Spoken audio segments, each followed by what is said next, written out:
یہ پوچھتی ہیں 9 ذی الحجہ کا روزہ سعودی عرب کے حساب سے رکھیں گے یا پاکستان کی 9 تاریخ کے حساب سے رکھیں گے؟ 9 ذی الحجہ کا روزہ ہم پاکستان کے حساب سے رکھیں گے۔ اس کی وجہ یہ ہے کہ شریعت میں جتنی بھی عبادات ہیں ان کے لیے وقت جو ہے وہ ظرف ہوتا ہے۔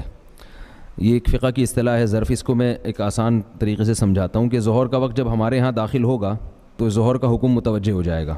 ظاہر ہے ہمارے ہاں جب صبح صادق ہوگی تو ہمارے ہاں جو ہے وہ صبح صادق کے احکامات ہماری طرف متوجہ ہو جائیں گے۔ ایسا نہیں کہ ہم دنیا کو نہیں دیکھیں گے کہ دنیا کیا کر رہی ہے، ہم جہاں رہتے ہیں وہاں کے حساب سے قربانی کا بھی ایسا ہی ہے۔ حالانکہ ابراہیم علیہ السلام نے جو قربانی کی تھی وہ تو 10 ذی الحجہ کو کی تھی نا۔ اب سعودی عرب میں 10 ذی الحجہ ایک دن پہلے ہو رہی ہے، تو ہم یہ نہیں کہہ سکتے کہ ہم ایک دن پہلے قربانی کریں گے۔ تو جو جتنی بھی عبادات ہیں نا ان میں وقت اس عبادت کے لیے ظرف ہوتا ہے۔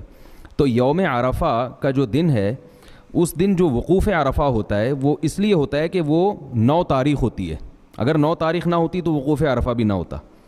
تو عرفہ کا روزہ وہ بھی عرفہ کے دن ہوگا۔ تو جس دن ہمارا عرفہ کا دن ہوگا، یعنی میں اس لیے وضاحت کر رہا ہوں کہ بعض لوگ کہتے ہیں چونکہ ہمارے ہاں عرفہ نہیں ہے، وقوف عرفہ نہیں ہے، سعودیہ میں وقوف عرفہ جس دن ہے تو اس دن عرفہ کا روزہ بھی ہوگا۔ تو بھئی سعودیہ میں وقوف عرفہ کی یعنی سعودیہ میں وقوف عرفہ کی وجہ سے روزہ نہیں ہو رہا، بلکہ 9 ذی الحجہ کی وجہ سے وقوف عرفہ ہو رہا ہے۔ تو ہمارے ہاں بھی 9 ذی الحجہ کی وجہ سے روزہ ہوگا، نہ کہ عرفہ کی وجہ سے ہوگا، کیونکہ عرفہ خود کسی اور وجہ سے ہو رہا ہے۔ تو اس لیے یہ جو دن ہے نا، وقت، یہ ظرف ہے۔ تو اس میں جو عبادت کی جائے گی اس وقت کو ملحوظ رکھ کے کی جائے گی، اس لیے ہم اپنے حساب سے 9 ذی الحجہ کا روزہ رکھیں گے۔ بسم اللہ الرحمن الرحیم۔ آج ذی الحجہ کی پہلی تاریخ ہے۔ ذی الحجہ کا مہینہ جب شروع ہو جائے تو رسول اللہ صلی اللہ علیہ وسلم کی کچھ ہدایات ہیں اس کے بارے میں۔ آپ صلی اللہ علیہ وسلم نے صحیح حدیث میں فرمایا کہ ما من ایام العمل الصالح فیہا احب الی اللہ من ہذه الايام، او کما قال صلی اللہ علیہ وسلم، کہ ان 10 دنوں میں اللہ کو نیک عمل بہت زیادہ محبوب ہے۔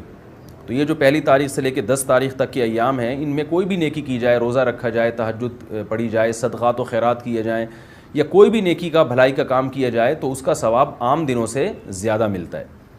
دوسری بات یہ کہ یہ جو ایام ہیں ان کی قرآن مجید میں قسم بھی اٹھائی گئی ہے، والفجر ولیال عشر، قسم ہے فجر کی اور 10 راتوں کی۔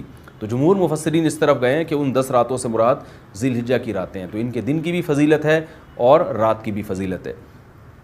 اور رسول اللہ صلی اللہ علیہ وسلم نے ان ایام کے بارے میں فرمایا کہ جس شخص کا ارادہ ہو، صحیح حدیث ہے، جس شخص کا ارادہ ہو قربانی کرنے کا تو اس کو چاہیے کہ ان دنوں میں اپنے ناخن اور بال نہ کاٹے۔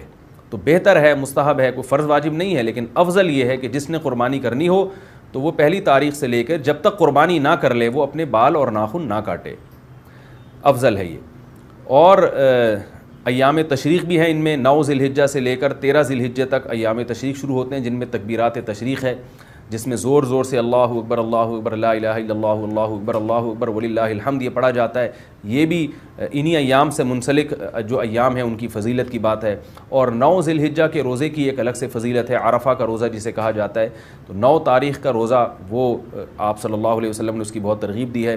تو یہ چند احکام تھے جو ان 10 دنوں سے متعلق تھے۔ اللہ تعالیٰ سے دعا ہے کہ ہمیں ان ایام کی جو فضیلت ہے ان کو حاصل کرنے کی اللہ تعالیٰ ہمیں توفیق عطا فرمائے۔